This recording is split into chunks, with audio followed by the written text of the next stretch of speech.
Hello everyone, आपका बहुत बहुत स्वागत है आपके अपने YouTube channel CUET civil step में। मेरा नाम है निधि। आज हम बिजनेस स्टडीज का कंट्रोलिंग चैप्टर जो हम कर रहे थे उसी को कंटिन्यू करेंगे। तो इससे पिछला जो हमारा लेक्चर था उसमें हमने काफी टॉपिक्स कवर कर लिए थे इस चैप्टर से रिलेटेड। आज जो है इस चैप्टर को हम कंप्लीट कर देंगे। तो चलिए हम देखते हैं कि सबसे पहले हमने कौन कौन से टॉपिक्स कंप्लीट कर लिए हैं और आज कौन से कर रहे हैं। तो हमने जो है इंट्रोडक्शन एंड मीनिंग कंप्लीट कर लिया था, कंट्रोलिंग का क्या मीनिंग है। देन इसकी डेफिनेशन देखी थी हमने गिवन बाय डिफरेंट ऑथर्स। उसके बाद नेचर देखा था कंट्रोलिंग का, फीचर देखा था, है ना। तो कंट्रोलिंग जो है सबसे पहले तो आपको याद होगा कि ये लास्ट फंक्शन होता है किसका, मैनेजमेंट का। ठीक है, तो इसी से ही हम रिलेटेड सारे टॉपिक्स करने वाले हैं। नेक्स्ट है इंपॉर्टेंस ऑफ कंट्रोलिंग, ये भी हम कर चुके थे। उसके बाद आज जो हम टॉपिक्स करने वाले हैं वो है relationship between planning and controlling. And last topic है आपका प्रोसेस ऑफ कंट्रोलिंग। तो ये जो आज हम टॉपिक्स करने वाले हैं ये बहुत ही ज्यादा इंपॉर्टेंट है, मोस्ट इंपॉर्टेंट टॉपिक्स हैं इस चैप्टर के। तो इसको बिल्कुल ही स्किप करके नहीं जाना है, ठीक है। एंड देन लास्ट में हम क्या डिस्कस करेंगे, लास्ट में हम MCQs डिस्कस करने वाले हैं इसी चैप्टर से रिलेटेड। तो आपने ये वीडियो को पूरा एंड तक देखना है और साथ के साथ इसको लाइक करना है, सब्सक्राइब करना है और शेयर करना है अपने फ्रेंड्स के साथ। चलिए, तो सबसे पहले हमारा टॉपिक है आज का relationship between planning and controlling. तो क्या रिलेशन है, किस तरीके से प्लानिंग और कंट्रोलिंग, प्लानिंग कौन सा फंक्शन है आपका मैनेजमेंट का, फर्स्ट फंक्शन है, एंड कंट्रोलिंग जो है वो लास्ट फंक्शन है या जिसको फिफ्थ फंक्शन भी बोल सकते हो। तो इन दोनों में क्या सिमिलैरिटीज है या कौन से पॉइंट जो है वो सेम है या कैसे ये एक दूसरे पे डिपेंडेंट है, ये सारे पॉइंट्स हम इसमें लिखेंगे। सबसे पहले है आपके पास point, planning provides standards for controlling. तो प्लानिंग क्या करता है, स्टैंडर्ड प्रोवाइड करता है। मतलब कि जो भी आपने गोल या जो भी आपने स्टैंडर्ड सेट किया है कि हमने इतना सेल जो है वो इंक्रीज करना है या इतने यूनिट्स जो है इस बार प्रोड्यूस करना है, तो ये सारी चीजें जो हैं आपको कंट्रोलिंग में कैसे पता लग रही है, आप कैसे कंपेयर कर पा रहे हो, क्योंकि आपके पास कोई पहले से ही प्री डिटरमाइंड स्टैंडर्ड्स पड़े हुए हैं। नेक्स्ट है planning without controlling is meaningless. तो अगर प्लानिंग ही नहीं है, कोई स्टैंडर्ड ही नहीं सेट किया हुआ है, तो आप कंट्रोलिंग में जज कैसे करोगे, आप कैसे कंपेयर करोगे। आपने जब कोई चीज डिसाइड ही नहीं करी है तो आप उसको फिर जब एक्चुअल में करोगे तो उसको कैसे कंपेयर करोगे। तो आपको सबसे पहले तो आपके पास कोई प्लान होना चाहिए, फिर जब आप एक्चुअली उसको इंप्लीमेंट करोगे फिर उसको उसके साथ इजीली कंपेयर कर पाओगे। नेक्स्ट है planning and controlling are both backward and forward looking. तो प्लानिंग और कंट्रोलिंग जो है उसमें हम बैकवर्ड भी जाते हैं और फॉरवर्ड के लिए भी सारे एक्टिविटीज को करते हैं। बैकवर्ड कैसे जाते हैं, प्लानिंग में जो है हमने जो पिछले साल गलतियां करी हैं, पिछले साल जो हमने प्लानिंग करी थी, प्लान्स बनाए थे, स्ट्रेटेजीज बनाई थी, वो हम इस साल कंट्रोलिंग के बाद क्या करते हैं, चेंज कर देते हैं, क्योंकि हमारा जो है वो गोल अचीव नहीं हुआ होता अगर तो। नेक्स्ट है planning is prescriptive whereas controlling is evaluative. तो प्लानिंग तो सिर्फ ये बताता है कि हमें करना क्या क्या है और हमारा गोल क्या क्या है, हमें पहुंचना कहाँ तक है। तो ये सिर्फ प्रिस्क्राइब करता है, ये सिर्फ डिस्क्राइब करता है चीजों को। कंट्रोलिंग जो है वो क्या करता है, इवेल्युएटिव होता है। यहाँ पे हम एक्चुअल में सारी चीजें मेजर करते हैं कि हमने ये चीज डिसाइड करी थी, इसको किस तरीके से फिर किया गया और क्या रिजल्ट रहा इसका और क्या कमियां रही उसमें, ये सारी चीजें। ठीक है, नेक्स्ट है अब हम क्या करने वाले हैं, ये जितने भी आपके पॉइंट्स यहाँ पे दिए हुए हैं इसको वन बाय वन डिटेल में डिस्कस करते हैं। चलो, क्योंकि ये जो है आपका एग्जाम में आता है कि define how planning provide standard for controlling, इस तरीके से क्वेश्चन आ सकता है शॉर्ट टाइप में, 3 मार्क्स का, 4 मार्क्स का आपको। तो सबसे पहला पॉइंट है planning provides standards for controlling. तो प्लानिंग जो है वो क्या करता है, स्टैंडर्ड सेट करता है जिसके बेसिस पे एक तरीके से रास्ता दिखाता है, डायरेक्शन दिखाता है कि तुमने जाना कहाँ पे है, तुमने अचीव क्या करना है। फिर उसी के ही बेसिस पे हम क्या करते हैं, कंट्रोलिंग करते हैं। Without pre established standards managers have nothing to control. अगर आपके पास कोई पहले से ही स्टैंडर्ड सेट नहीं किया हुआ है, पहले से ही कोई आपका प्लान नहीं है, कोई गोल नहीं है, तो उस चीज को फिर मैनेजर जो है वो कंट्रोल कैसे करेगा, फिर किसके साथ कंपैरिजन करेगा। नेक्स्ट है without a plan there is no benchmark for control making control ineffective. तो जब तक आपके पास स्टैंडर्ड नहीं होगा, जब तक आपके पास बेंचमार्क नहीं होगा, जब तक आपको पता नहीं होगा कि मुझे जो है कौन सा एग्जाम क्रैक करना है, कितने मार्क्स लेकर आने हैं, तब तक आप कैसे फिर लास्ट में इवैल्यूएशन करोगे कि मुझे जो है इतने मार्क्स लेकर आने हैं, इसमें इस तरीके से इसकी तैयारी करनी है, मैंने किस तरीके से की। सबसे पहले तो आपको पता होना चाहिए ना कि उसके लिए कितने मार्क्स चाहिए किसी भी एग्जाम को क्लियर करने के लिए, ये वाला एग्जाम्पल भी आप ले सकते हो। साथ में है planning without controlling is meaningless. तो सेकेंड पॉइंट हमारा है कि प्लानिंग के बिना कंट्रोलिंग का कोई मतलब नहीं है, it is meaningless. How? Controlling ensures that plans are implemented correctly. तो यहाँ पे देखो कंट्रोलिंग जो है वो कैसे बताएगा कि काम सही से हो रहा है, जब तक आपने उस काम को कैसे सही करना है वो नहीं बताया हुआ, उसके बिना कैसे बताएगा controller. Next, it monitors the progress of the plan, measure it, identify deviations and initiates corrective measures to ensure proper implementation. तो जब उसको पता होगा कि मुझे जो है वो किस तरीके से काम करना है, किस डायरेक्शन में काम करना है, तो वो उसके अकॉर्डिंग जो है वो मेजर करेगा चीजों को, उसके अकॉर्डिंग वो इवेल्युएशन करेगा। जैसे अगर कंट्रोलर को पता है कि प्लानिंग में हमने क्या डिसाइड किया था, हमने प्लान क्या बनाया था कि हमने जो है वो 100 यूनिट्स बनाने हैं एक मंथ में, by 1 month we have to complete 100 units. तो ये इसको कैसे कंपेयर करेगा कि हमने 100 बनाए या नहीं बनाए? तो एक्चुअल में सपोज करो हमने 90 यूनिट्स बनाए, तो अब इसे कैसे पता लगेगा कि ये 90 यूनिट सही बनाए या नहीं बनाए? वो स्टैंडर्ड के साथ कंपेयर करेगा, जो प्लानिंग की गई थी उसके साथ कंपैरिजन करेगा, फिर मेजर करेगा कि किस तरीके से जो है यूनिट्स को बनाया गया, क्या क्या कमियां रह गई, क्या एम्प्लॉयज ने टाइम पे काम नहीं किया, या क्या क्या रीजन है, जो भी रीजन हो सकता है उसका। ठीक है, उसके बाद वो क्या करेगा, फिर उस चीज को सही करने की कोशिश करेगा कि इस बार जो है हमने 100 यूनिट्स का टारगेट बनाया था बट हम 90 ही कंप्लीट कर पाए, तो अब हमें इस प्लान, जो हमारा प्लान था उसमें जो हमने ऑप्शन चूज किया था, इस बार हम दूसरा ऑल्टरनेटिव चूज करेंगे, इस बार हम जो है दूसरे तरीके से काम करेंगे जो हमने पहले डिसाइड किया था उसके बजाय, क्योंकि इसमें हमसे थोड़ी बहुत गलतियां हो रही है। नेक्स्ट है planning and controlling are both backward and forward looking. अब बैकवर्ड लुकिंग कैसे है? कंट्रोलिंग देखो, कंट्रोलिंग में क्या करते हैं हम, कंपैरिजन किसके साथ कर रहे हैं, जो हमने प्लानिंग में डिसाइड किया। तो प्लानिंग तो आपका सबसे पहला फंक्शन हो गया, तो इसका मतलब पहले हो चुका है, तो बैकवर्ड जा रहे हैं हम, तो कंट्रोलिंग तो इस तरीके से हो गया। प्लानिंग में कैसे हो जाएगा बैकवर्ड लुकिंग?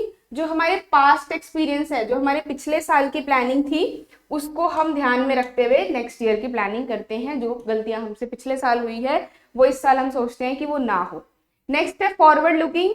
अब प्लानिंग देखो, जब हम प्लानिंग करते हैं, जब हमारा सबसे पहला फंक्शन हम परफॉर्म करते हैं मैनेजमेंट में, तो प्लानिंग किस चीज के लिए करते हैं? हमने इसकी डेफिनेशन क्या पढ़ी थी कि प्लानिंग होता है डिसाइडिंग इन एडवांस, है ना। इन एडवांस वर्ड उसमें पढ़ा था कि what is to be done, how it is to be done and by whom it is to be done. कौन सा काम किस तरीके से होगा, तो ये सारी चीजें हम फ्यूचर के लिए डिसाइड करते हैं, इसलिए ये क्या है, फॉरवर्ड लुकिंग है। कंट्रोलिंग में क्या कर रहे हैं हम? कंट्रोलिंग में हम कंपैरिजन कर रहे हैं जो हमने गोल सेट किया था उसका एक्चुअल परफॉर्मेंस के साथ, उसके बाद हम क्यों कर रहे हैं ये चीज, ताकि आगे जो है वो हमसे गलती ना हो, फिर आगे की जो प्लानिंग हो वो इसी के बेसिस पे हो। तो ये भी क्या है, फॉरवर्ड लुकिंग है या फिर फ्यूचर लुकिंग है। नेक्स्ट पॉइंट है planning is prescriptive whereas controlling is evaluative. अब प्लानिंग क्या है, प्रिस्क्रिप्टिव है, it is an intellectual process. ये हमने फीचर में पढ़ा था कि कोई भी ऑर्डिनरी पर्सन या कोई भी आम इंसान प्लानिंग नहीं कर सकता। जो एक्सपर्ट है या जो एक्सपीरियंस पर्सन है या जिसकी क्वालिफिकेशन अच्छी है वही प्लानिंग और स्ट्रेटेजीज बना सकता है। तो यहाँ पे वो स्ट्रेटेजीज तो बना देता है, लेकिन वो सिर्फ बताता है कि हमें जो है इस तरीके से काम करना है, वो वहां पे इवेल्युएट नहीं करता, क्योंकि अभी तो वो काम होगा उसके बाद ही आप उसको मेजर करोगे। तो ये प्रिस्क्रिप्टिव हो गया। कंट्रोलिंग में क्या होता है, कंट्रोलिंग इवेल्युएटिव होता है, क्योंकि it checks whether the presented course of action is being followed and assess the effectiveness of that action or not। Controlling में हम एक्चुअल में मेजर करते हैं सारे जो है मेथड यूज करके अलग अलग, ठीक है, मैथमेटिकली या फिर आप मनी की टर्म्स में मेजर कर सकते हो, या जिस भी टर्म्स में आपने टारगेट सेट किया था उसकी टर्म्स में आप मेजर कर सकते हो। तो यहाँ पे जो है वो आप कह सकते हो ज्यादा क्या होता है, टाइम कंज्यूमिंग होता है, और यहाँ पे ज्यादा काम होता है एज कम्पेयर टू प्लानिंग। अब जो नेक्स्ट हमारा टॉपिक है इस चैप्टर का वो है कंट्रोलिंग का प्रोसेस। कौन कौन से स्टेप जो है हम फॉलो करते हैं, सबसे पहले क्या करते हैं हम कंट्रोलिंग में, उसके बाद क्या होता है, लास्ट में क्या होता है, ये सारी चीजें हम करेंगे। तो यहाँ पे देखो 5 स्टेप्स हैं बेसिकली। तो ये स्टेप्स जो है वो आपको अलग अलग बुक में अलग अलग तरीके से लिखे हुए मिल सकते हैं, पर मतलब सभी का सेम ही है। तो सबसे पहला स्टेप क्या होगा, सेटिंग परफॉर्मेंस स्टैंडर्ड्स। तो कंट्रोलिंग के लिए सबसे पहले तो आपके पास स्टैंडर्ड होना चाहिए, कोई मतलब कोई आपके पास जिससे आप कंपैरिजन कर सको वो गोल होना चाहिए। सपोज करो हमारा जो है स्टैंडर्ड है वो है 40% सेल को इंक्रीज करना है, 40% सेल को इंक्रीज करना है, ये हमारा स्टैंडर्ड हो गया, हमें पता लग गया। उसके बाद मेजर ऑफ एक्चुअल परफॉर्मेंस, जब हमें स्टैंडर्ड पता लग गया उसके बाद हम क्या करेंगे, जो हमारे एम्प्लॉयज हैं, जो हमारे वर्कर्स हैं, उनके काम को हम मेजर करेंगे कि एक्चुअल में हमारी जो इस साल की सेल है वो कितने % जो है वो बड़ी है, या कितना काम कर रहे हैं सारे अपने अपने डिपार्टमेंट में, मार्केटिंग वाले कैसे कर रहे हैं एफर्ट, फाइनेंस डिपार्टमेंट किस तरीके से एफर्ट कर रहा है, एडवर्टाइजमेंट डिपार्टमेंट किस तरीके से कर रहा है, सेल्स डिपार्टमेंट क्या क्या स्ट्रेटेजीज यूज कर रहा है, कौन कौन से टैक्टिक्स यूज कर रहा है। उसके बाद थर्ड स्टेप जो आएगा उसमें हम क्या करेंगे, कंपैरिजन करेंगे, comparing actual performance with standards. तो स्टैंडर्ड के साथ हम क्या करेंगे, एक्चुअल परफॉर्मेंस को कंपेयर करेंगे। फिर क्या करेंगे, फिर हम डेविएशंस को एनालाइज करेंगे कि क्या क्या कमियां या क्या क्या गलतियां हमारी जो है हो चुकी हैं इस बार। या देखो यहाँ पे डेविएशन जरूरी नहीं है कि हमेशा नेगेटिव में ही आए, आपकी जो है पॉजिटिव भी आ सकता है डेविएशन, नेगेटिव भी आ सकता है। सपोज करो आपने जो है वो स्टैंडर्ड सेट किया था 40% सेल इंक्रीज करने का, बट आपके वर्कर्स ने इतना अच्छा काम किया कि 50% सेल जो है वो इंक्रीज हो गई, तो ये क्या हो गया आपके लिए पॉजिटिव। अगर यही 40 की जगह 30% सेल ही इंक्रीज कर पाए तो ये नेगेटिव हो गया, 10% कम जो है आप टारगेट से अचीव कर पाए हो। फिर अब हम इसका रीजन ढूंढेंगे। अगर सपोज करो नेगेटिव डेविएशन आई है, 30% जो है वो आपका रिजल्ट आया है, तो आप फिर देखोगे कि क्यों, क्या रीजन थे कि हमारी जो है टारगेट हमारा अचीव नहीं हो पाया, कहाँ कहाँ कौन कौन से एरियाज ऐसे हैं जहां पे हम चूक गए। फॉर एग्जाम्पल क्या पता मार्केटिंग डिपार्टमेंट ने अपना काम अच्छे से नहीं किया, या क्या पता जो सेल्स डिपार्टमेंट है वो सारे कस्टमर को सेटिस्फाई नहीं कर पाए, अपने प्रोडक्ट को अच्छे से जो है प्रेजेंट नहीं कर पाए, कोई भी रीजन हो सकता है। फिर वो रीजंस फाइंड आउट करके जो है हम क्या लेते हैं, करेक्टिव एक्शन लेते हैं, सही एक्शन लेते हैं। फॉर एग्जाम्पल हमने इस बार एडवर्टाइजमेंट पे इतना खर्चा नहीं करा, इसलिए हमारे जो है मार्केटिंग इतने अच्छे से नहीं हो पाई। तो अब हमारा क्या होगा, नेक्स्ट टाइम जब हम प्लानिंग करेंगे तो अब नेक्स्ट टाइम हम ध्यान रखेंगे कि हम ज्यादा खर्चा किस पे करें, एडवर्टाइजमेंट पे करें, ताकि हमारी सेल इंक्रीज हो जाए। तो ये हो गया हमारा कंट्रोलिंग का प्रोसेस। तो इसको जो है अब हम थोड़ा सा डिटेल में पढ़ेंगे वन बाय वन। तो देखो सबसे पहले है आपका सेटिंग अप ऑफ स्टैंडर्ड या फिर टारगेट्स। तो यहाँ पे डेफिनेशन देखो, स्टैंडर्ड का मतलब क्या है, standard are the specific criteria और benchmarks against which actual performance is measure. तो स्टैंडर्ड एक ऐसा बेंचमार्क है, जैसे आपका बेंचमार्क है फॉर एग्जांपल कि आपने जो है वो 95% स्कोर करना है, तो ये हो गया आपका स्टैंडर्ड या टारगेट हो गया या बेंचमार्क हो गया, जिसको फिर आप जब एक्चुअल में पढ़ाई करोगे, एक्चुअल में जब आप पेपर देकर आओगे, फिर जब आप एनालाइज करोगे, कंपेयर करोगे, फॉर एग्जांपल आपके जो है वो 93% आए, तो आप अब किससे कंपेयर करोगे, जो आपने टारगेट सेट किया था उसके साथ। तो वही चीज है इसमें भी। तो सबसे पहले तो यहाँ पे ध्यान रखना है कि आपका स्टैंडर्ड जो है वो क्वांटिटेटिव और क्वालिटेटिव टर्म दोनों में हो सकता है मेजर, बट ज्यादातर हम क्या प्रेफर करते हैं हमेशा ऑर्गेनाइजेशन में कि हमारा जो स्टैंडर्ड है वो क्वांटिटेटिव टर्म्स में हो। क्वांटिटेटिव मतलब नंबर्स के टर्म में हो, जिसको हम मेजर कर पाए या कंपेयर कर पाए। जैसे कि 95% को आप कंपेयर कर सकते हो। अगर आपने यहाँ पे लिखा होगा कि मैंने पास होना है, तो पास होने का क्या डेफिनेशन है, या फिर आपने कोई भी चीज लिखी है मुझे जो है इससे ज्यादा नंबर लेकर आने हैं, तो एग्जैक्टली आपका टारगेट होना चाहिए, पता होना चाहिए आपको, मॉनेटरी टर्म्स में होना चाहिए। नेक्स्ट है purpose. The purpose of setting standard is to provide clear and objective basis for evaluating performance. तो हम स्टैंडर्ड इसीलिए सेट करते हैं ताकि इससे हमारा एक तरीके से बेस बन सके, किसके लिए, कंट्रोलिंग के लिए। नेक्स्ट है एग्जाम्पल देखो, standards can be include sales. जैसे सेल्स के हमने कोई टारगेट सेट कर दिया, जैसे अभी मैंने आपको एग्जांपल बोला 30% या 40% सेल इंक्रीज करनी है, या फिर प्रोडक्शन का कोटा सेट कर दिया कि हमने जो है इतनी प्रोडक्शन करनी है इस यूनिट में, एक पर्सन जो है वो इतने यूनिट्स बनाएगा एक दिन में, ठीक है। नेक्स्ट है बजटरी लिमिट्स बना सकते हो, बजट बना सकते हो कि इतने बजट में हमने इतना खर्चा करना है। एंड टाइम फ्रेम्स, टाइम भी बता सकते हो कि हमने इतने टाइम में जो है वो ये टास्क कंप्लीट कर देना है, ये भी आपका क्या है, स्टैंडर्ड है। तो ये आपका हो गया डेफिनेशन ऑफ स्टैंडर्ड, पर्पस, क्यों हम स्टैंडर्ड सेट करते हैं, और एग्जाम्पल हो गया। तो इसी तरीके से आपने भी एग्जाम में लिख के आना है अगर आपको अच्छे मार्क्स लेकर आने हैं।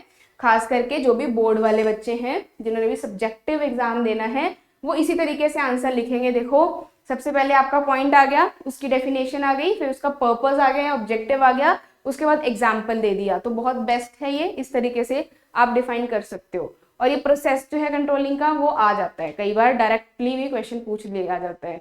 नेक्स्ट है मेजरिंग एक्चुअल परफॉर्मेंस। अब सेकंड स्टेप क्या है हमारा कि अब हमने एक्चुअल में अपने परफॉर्मेंस को या जो काम किया है हमारे एम्प्लॉयज ने उसको चेक करना है। तो यहाँ पे देखो collecting data on actual performance. फिर हम क्या करेंगे, हाँ जी हमें दिखाइए, हमने जो है टारगेट जो सेल्स डिपार्टमेंट को दिया था, मार्केटिंग डिपार्टमेंट को दिया था, वो कितना कितना सबने कितने कितने टाइम में काम किया है, कितना कितना काम किया है, वो सारा रिपोर्ट हमें चाहिए। फिर मेथड्स क्या क्या हो सकते हैं, observation, reports, audit, performance appraisal, ये सारे मेथड्स हैं। फिर फ्रीक्वेंसी, क्या टाइम पीरियड रहता है। Performance measurement can be continuously, तो या तो आप डे टू डे भी चेक कर सकते हो अपने एम्प्लॉयज की परफॉर्मेंस को, वीकली कर सकते हो, मंथली कर सकते हो, ठीक है, जब जिस अपने अपने अकॉर्डिंग होता है, ये ऑर्गेनाइजेशन जो भी सही लगता है उनको वो उस तरीके से करती है। नेक्स्ट है third, comparing performance against standards. तो यहाँ पे अब हमारा मेन स्टेप है ये, जहां पे हम क्या करते हैं, कंपैरिजन करते हैं, किसको, एक्चुअल परफॉर्मेंस को विद टारगेट।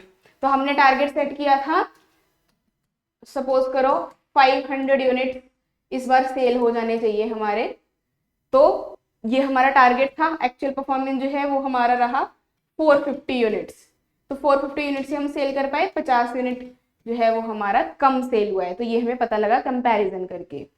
नेक्स्ट है एनालिसिंग डेविएशन। अब हम डेविएशन निकालेंगे, अब हम रीजंस फाइंड आउट करेंगे या कमियां देखेंगे कि क्यों हमारा जो है 450 यूनिट ही बिका 500 जो हमने सेट किया था उससे।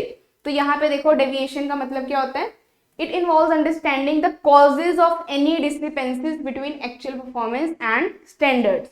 इसका रीजन क्या हो सकता है, deviation can be due to internal factors like employee की परफॉर्मेंस या फिर इनएफिशिएंसी, और external factors like market changes, supply chain disruption.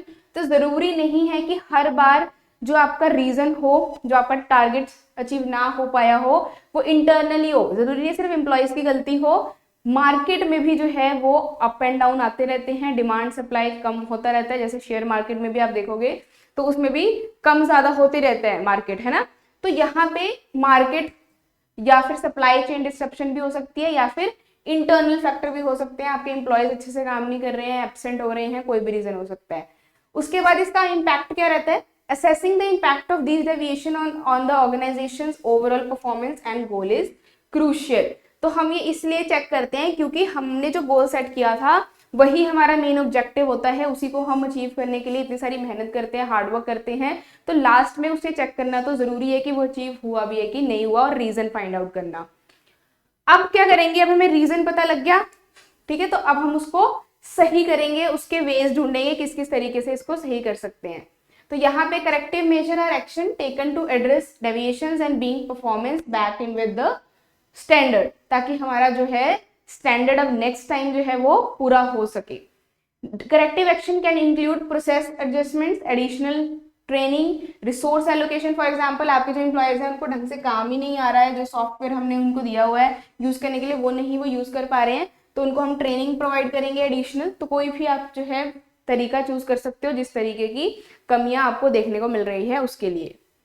फिर इम्प्लीमेंट कर देंगे जो भी हमने फिर डिसीजन लिया कि इस चीज को हम इस तरीके से सही कर सकते हैं, फिर आपने उस पर एक्शन ले लिया है, ठीक है। देन आपका एक लास्ट और है, ये भी आप एडिशनल में लिख सकते हो, फीडबैक इन कंट्रोलिंग। तो फीडबैक क्या होता है, it is a process of using information gathered from the controlling process to improve future performance and planning. तो जो आपने चीज कंट्रोलिंग में फाइंड आउट करी, जो डेविएशंस या कमियां आपने कंट्रोलिंग से पता लगाई, उसको फिर आप क्या करोगे, उसके लिए फीडबैक दोगे नेक्स्ट टाइम मैनेजमेंट को कि अब जो है आपने इस तरीके से प्लानिंग करनी है, ऐसे ऐसे चीजें करनी है। चलिए अब हमारे जो है वो क्वेश्चन स्टार्ट हो जाएंगे इस चैप्टर से रिलेटेड। हमारा टॉपिक जो है वो कंप्लीट हो गया है, ठीक है, यहीं तक आपके कंट्रोलिंग में टॉपिक्स हैं, यही टॉपिक्स आपने करने हैं। तो ये प्रोसेस था आपका, इससे पहले जो है वो हमने रिलेशनशिप किया प्लानिंग एंड कंट्रोलिंग का। अब हम करेंगे एमसीक्यूज प्रैक्टिस। तो सबसे पहले है आपका question, what is the primary purpose of the controlling function in management. तो सबसे मेन या सबसे प्राइमरी फंक्शन जो है वो आपका क्या है कंट्रोलिंग में, to plan future activities, to check if actual work matches what was planned, or to motivate employees, or to create organizational goal। तो इसमें से कौन सा हो जाएगा? बी ऑप्शन जो है वो सही हो जाएगा। कंट्रोलिंग का मेन पर्पस होता है कि हम एक्चुअल वर्क को, जो एक्चुअल में काम किया गया है, उसको हम कंपेयर करें और चेक करें कि जो हमने डिसाइड किया था, जो प्लान किया था, उसके अकॉर्डिंग वो हुआ भी है कि नहीं हुआ। तो हमारा बी ऑप्शन सही हो जाएगा। नेक्स्ट है who define controlling as verifying whether everything occurs in conformity with plans. तो यहाँ पे किसने बोला था ये बात कि कंट्रोलिंग जो है वो ये बताता है कि सब जो है वो काम सही से कर रहे हैं, प्लान के अकॉर्डिंग कर रहे हैं नहीं। कून्स और डॉनियल ने कहा था, रिकी डब्ल्यू ग्रिफिन ने कहा था, हेनरी फ्योल ने क्या कहा था, या टेरी एंड फ्रैंकलिन ने कहा था। तो जो आपकी डेफिनेशंस मैंने करवाई थी कंट्रोलिंग की, ये वहां से क्वेश्चन आया हुआ है, ठीक है। तो ये आपने जो है वो कमेंट करके बताना है, कमेंट बॉक्स में आप इसका आंसर बताओगे। नेक्स्ट है what does the all pervasive nature of controlling imply. तो ऑल परवेसिव का मतलब क्या होता है कंट्रोलिंग में, ये मैंने आपको समझाया था। ऑल परवेसिव का मतलब it is only a top level management function, it is a function that all managers perform, और it is limited to operational managers, और it focuses only on future planning. तो ऑल परवेसिव का मतलब ये था कि जो आपका ये कंट्रोलिंग का फंक्शन है वो सारे ही लेवल पे होता है, मतलब आपका टॉप लेवल भी करेगा, आपका मिडिल लेवल मैनेजमेंट भी करेगा, और लोअर लेवल मैनेजमेंट या ऑपरेशनल लेवल मैनेजमेंट भी करेगा। तो हम इसका आंसर क्या बताएंगे फिर, it is a function of all managers to perform. तो सारे ही मैनेजर जो है वो कंट्रोलिंग का फंक्शन परफॉर्म करते हैं। नेक्स्ट है how is controlling both backward looking and forward looking. तो कंट्रोलिंग कैसे जो है वो फॉरवर्ड लुकिंग भी है और बैकवर्ड लुकिंग दोनों ही कैसे है, because it focuses only on past performance, और it focuses only on future performance, और it looks at past performance to improve future performance. तो इसका बेस्ट जो है वो क्या डिफाइन कर रहा है, कौन सा ऑप्शन डिफाइन कर रहा है, सी ऑप्शन, कि ये जो है पास्ट परफॉर्मेंस को भी चेक करता है कंट्रोलिंग प्लानिंग के अकॉर्डिंग, और इम्प्रूव भी करने की कोशिश करता है आगे फ्यूचर में, नेक्स्ट जो हम ईयर में प्लानिंग करेंगे उसके लिए। तो इसलिए ये बैकवर्ड लुकिंग भी है और फॉरवर्ड लुकिंग भी है। नेक्स्ट क्वेश्चन है in what way does controlling improve employee motivation. कैसे कंट्रोलिंग जो है वो एम्प्लॉय के को मोटिवेट करता है या उनका मोराल जो है वो इंक्रीज करता है। सबसे पहले है by keeping goals and standard secret, by clearly communicating goals and standards, by not setting any standards, और by focusing on individual rather than group performance। तो यहाँ पे इसलिए मोटिवेशन आती है एम्प्लॉयज के अंदर क्योंकि कंट्रोलिंग में जो है वो ये बताया जाता है सभी को कि आपका क्लियरली बताया जाता है कि ये आपका गोल है, ये आपका स्टैंडर्ड है, इस चीज को हमें अचीव करना है, ठीक है। तो बी ऑप्शन जो है इसका सही आंसर हो जाएगा। नेक्स्ट है how does planning provide standard for controlling. कैसे जो है आपका प्लानिंग कंट्रोलिंग के लिए स्टैंडर्ड प्रोवाइड करता है। तो सबसे पहले है आप option by setting performance standards, by ignoring past performances, by focusing on individual goals, और by eliminating the need for control. तो यहाँ पे आपका क्या आंसर आ जाएगा, ए ऑप्शन। परफॉर्मेंस स्टैंडर्ड्स को सेट करके जो है वो प्लानिंग स्टैंडर्ड प्रोवाइड करता है कंट्रोलिंग के लिए कि किस तरीके से परफॉर्मेंस करनी है, क्या क्या हमें अचीव करना है, हमारा मेन पर्पस या मेन गोल क्या है। अब लास्ट में जो है वो आपको एक तरीके से केस स्टडी का क्वेश्चन दिया हुआ है, इसको ध्यान से पढ़ना है और आपने आंसर करना है। With the help of the controlling function the management can know not only about the deficiency in performance but it also helps in management to know whether standards or plans are set correctly or not. The importance of management discussed above is, तो यहाँ पे importance पूछी हुई है आपसे management की, तो कौन से इंपॉर्टेंस के बारे में बात किया हुआ है, ensuring order and discipline, facilitating coordination in action, judging accuracy of standards, और making efficient use of resources. तो यहाँ पे ध्यान से यहाँ पे ये वाली लाइन पढ़नी है आपने, फिर इसका आंसर जो है वो डिसाइड करना है। Deficiency in the performance but it also helps in management to know whether standards और प्लान्स आर सेट करेक्टली और नॉट। तो इस वाली लाइन से आपने पहचानना है इसका आंसर, इस लाइन से आपको कौन सी इंपॉर्टेंस पता चल रही है मैनेजमेंट की। तो ये आपका क्या है, ये आपका होमवर्क क्वेश्चन है। तो 2 क्वेश्चन आपको दे दिए होमवर्क के, तो ये आपने कहाँ पे बताने हैं, ये आपने कमेंट बॉक्स में टाइप कर बताने हैं। ठीक है, चलिए तो हमारा जो है वो कंट्रोलिंग चैप्टर कंप्लीट होता है। ठीक है, तो हमारे देख लो एक बार, ये सारे टॉपिक जो हैं वो कंप्लीट हो चुके हैं। तो कंट्रोलिंग आपका इतना बड़ा चैप्टर नहीं है, छोटा सा ही चैप्टर है, इतने से ही टॉपिक्स हैं, ये आपने अच्छे से कर लेने हैं। तो देखो आज एक और चीज है कि आपका जो बिजनेस स्टडीज का पार्ट ए है ना, बिजनेस स्टडीज का जो पार्ट ए वाली बुक है आपकी, तो इसमें कितने चैप्टर्स हैं टोटल? चैप्टर 1 से लेकर चैप्टर 9 तक, कंट्रोलिंग तक। ठीक है, नहीं 8 है, 8 कंट्रोलिंग तक जो है वो आपने सारे कंप्लीट कर लिए हैं। अब हमारे जो नेक्स्ट क्लास होगी उसमें हम पार्ट बी का स्टार्ट करेंगे। बिजनेस स्टडीज का जो पार्ट बी है, जिसमें आपका पहला चैप्टर है फाइनेंशियल मैनेजमेंट, वहां से हम स्टार्ट करेंगे। तो आपकी एक पूरी बुक जो है वो बिजनेस स्टडीज की कंप्लीट हो चुकी है, तो आपने इसको अच्छे से कर लेना है, एक बुक अच्छे से कंप्लीट कर लेनी है। और आप जो है अगर नए हैं इस चैनल पे, तो आप जो है हमारा टेलीग्राम चैनल इसको ज्वाइन कर सकते हो। यहाँ पे आपको पीडीएफ मिल जाएंगी, जो भी मैं आपको पढ़ाती हूँ क्लास में उसकी पीडीएफ मिल जाएंगी, जिससे कि आप रिवीजन कर सकते हो, दोबारा से क्वेश्चंस देख सकते हो। एंड हमारे चैनल को जो है वो लाइक कर देना एंड शेयर कर देना अपने फ्रेंड्स के साथ, जिनको नहीं पता है कि आपके +2 बोर्ड की क्लासेस यहाँ पे चल रही हैं, या फिर जो आप CUT की तैयारी करने जा रहे हो उसकी क्लासेस यहाँ पे फ्री में प्रोवाइड की जा रही हैं। सारे टॉपिक जो है बहुत अच्छे से कराए जा रहे हैं, तो ये अपने फ्रेंड्स के साथ शेयर करो जिनको नहीं पता है, एंड लाइक कर दो। ठीक है, तो मिलते हैं हम नेक्स्ट सेशन में, जिसमें हम नेक्स्ट बुक जो है आपकी पार्ट बी बिजनेस स्टडीज का वो स्टार्ट करेंगे। तब तक take care and bye bye.